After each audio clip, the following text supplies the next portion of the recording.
Russian President Vladimir Putin on Monday chaired a meeting on the development of Russian-controlled regions of Ukraine. According to Associated Press, Putin said that more than 5,000 kilometers of roads had been built or repaired in the Donetsk, Luhansk, Kherson, Zaporizhzhia regions and Crimea that would, additionally, connect all these regions, more tightly integrate them into the country's transport network. We need to fully reveal at a new stage and realize this enormous potential, ensure the powerful relaunch and development of the economy of our historical regions, he told officials at the meeting. The main thing is that people see changes for the better, come back home to their native land, work and study, bring up children and make plans for the future, he added. His comments come less than 48 hours after Russia launched its biggest combined aerial attack against Ukraine over the weekend, Ukrainian officials said, in an escalating bombing campaign that has further dashed hopes for a breakthrough in peace efforts.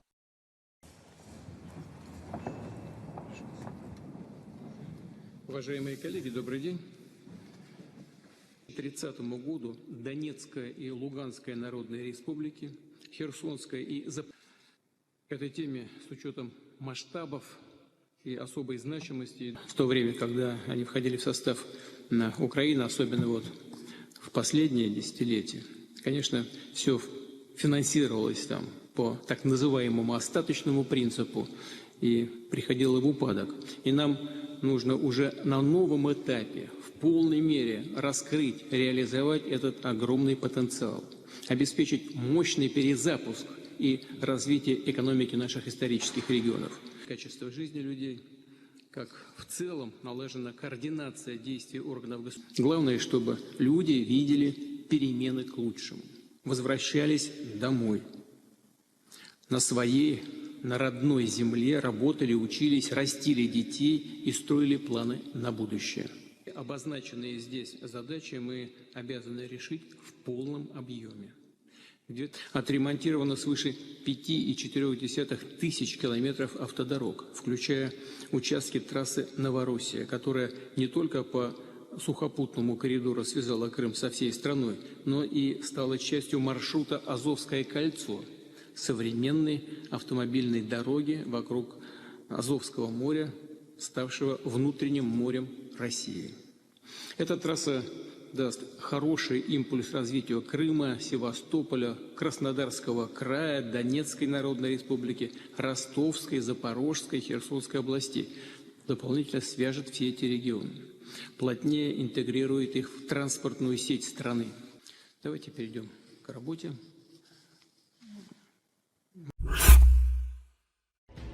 Ukraine said it carried out an overnight drone strike on the Kharkiv airfield in Crimea and claimed that multiple Russian helicopters and an air defense system were destroyed in the strike. According to a Ukraine Security Service statement, the drones targeted areas where Russian aviation units, air defense assets, ammunition depots and unmanned aerial vehicles were located. The agency claimed that Mi-8, Mi-26, and Mi-28 helicopters, as well as a Panzer S-1 missile and gun system were destroyed. Secondary detonations continued throughout the night at the airfield, the SBU said, calling the strike part of broader efforts to disrupt Russian aerial operations. The enemy must understand that expensive military equipment and ammunition are not safe anywhere, not on the line of contact, not in Crimea, and not deep in the rear.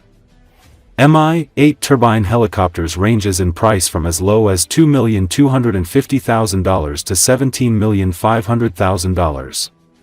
The Mi-26 is surprisingly cost-effective, given its capabilities, and ranges between $20 million and $25 million in price. The Mi-28 is priced $16.8 to $18 millions. Panzer S-1 is a Russian self-propelled anti-aircraft missile and gun system. It is used to provide close cover for objects against air attack. It can also protect objects from ground and surface threats. The system was created in 1994 and then modernized. Panzer S-1 was adopted by the Russian Army in 2012.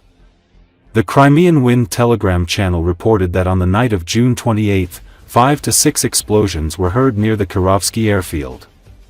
Locals heard the sounds of drones flying overhead. Price of Panzer is $15 million. Later, a video of the explosions was posted online, probably caused by the detonation of a munition at the airfield. Earlier, Ukrainian forces destroyed 2 Su-34 jets and damaged 2 more in a long-range drone strike on the Marinivka airfield in Russia's Volgograd region, triggering a fire in the technical and operational zone as part of a broader effort to degrade the Russian aviation component. Su-34 price is $50 million.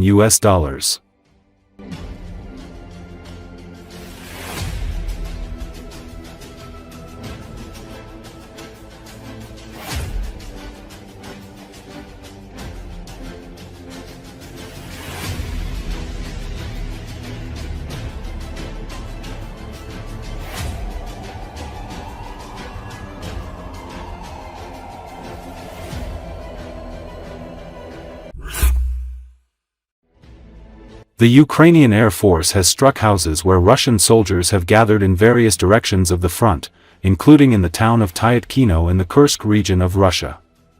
Ukrainian fighters in the Kursk region carried out the strikes with US-made JDAM bombs.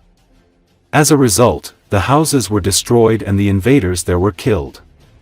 In the occupied territories, Ukrainian fighters targeted houses where the invaders gathered with mainly US-made GBU and French-made Hammer aerial bombs. As a result of the strikes, several houses and dozens of soldiers there were destroyed. The houses where the invaders gathered have also become targets for drone operators. As can be seen from the footage circulated on Telegram channels, the invaders, who approached one of the half-destroyed houses with armored combat vehicles and tried to take up positions there, were unable to do so and became victims of drones. Hangars where the occupying Russian army soldiers stored military equipment also became victims of airstrikes. It should be noted that Ukrainian aviation has increased its strikes on Russian army positions in the occupied territories, as well as in the border regions of Russia. As a result of strikes carried out with Western-made aerial bombs, a significant number of personnel and military equipment of the occupying Russian army were destroyed.